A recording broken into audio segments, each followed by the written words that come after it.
At some point on this path, something very specific begins to happen. Not suddenly, not dramatically, more like this quiet realization that the version of you that once held everything together can't do it anymore. The identity you lived inside for years, the way you knew yourself, the image you were maintaining, it starts to loosen. We're often taught to imagine awakening as something beautiful, clear, uplifting, Instagram-friendly, as if consciousness expands, light pours in, and life immediately becomes aligned. But what's rarely talked about is that awakening is also a dismantling, a deep internal restructuring. Many traditions named this process long before modern spirituality did. Sufis spoke of fana, dying before death. Christian mystics described the dark night of the soul. Vedic texts speak of the collapse of false identity. Different languages, the same movement, and it isn't elegant, it's uncomfortable, messy, often confusing, because what's falling away isn't something external. It's you as you've known yourself. For most people, this process unfolds in phases, not as a formula, but as a pattern. The first phase is the unraveling of identity. Things you once identified with start to feel strangely empty. Roles, ambitions, beliefs, even personality traits. What once felt solid begins to feel like a costume you've been wearing without realizing it. There is often a sense of disorientation here, like losing your internal compass. Many people fear they're losing their mind at this stage. But what's actually happening is that you're seeing something you can't unsee anymore. Once you recognize that you are not your roles, not your constructed identity, there is no going back to inhabiting them in the same way. The only way through this phase is forward. Trying to return to the old version of yourself usually brings more tension, not relief.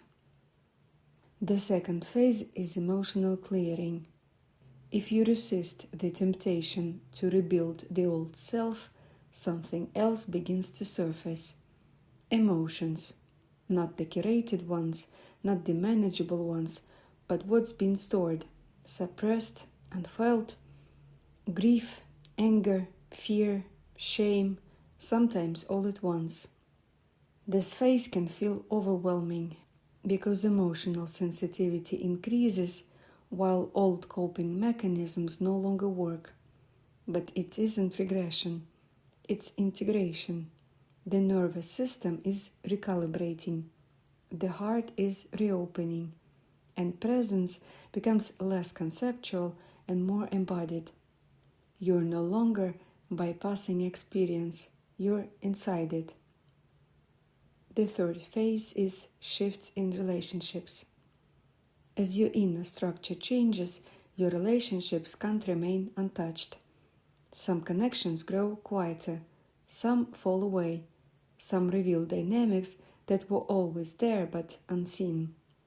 This distance can be painful, and it's easy at this point to misinterpret what's happening as failure, as selfishness, or even self-destruction. But what's actually occurring is alignment. You're no longer relating from a constructed self.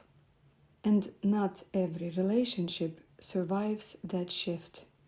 If this process is allowed to unfold without forcing it or romanticizing it, something else becomes apparent. What remains feels simpler, more grounded, more real.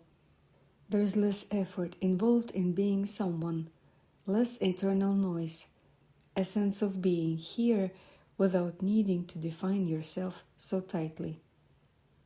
Traditional cultures understood this passage. They had elders who recognized the signs and helped people move through it without getting lost. In modern life, this transition often is faced alone. which is why it can feel frightening. But there is a helpful reorientation that softens the journey.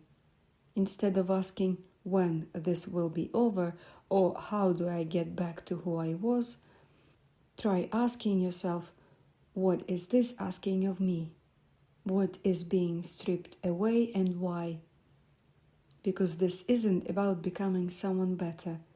It's about releasing what can no longer hold.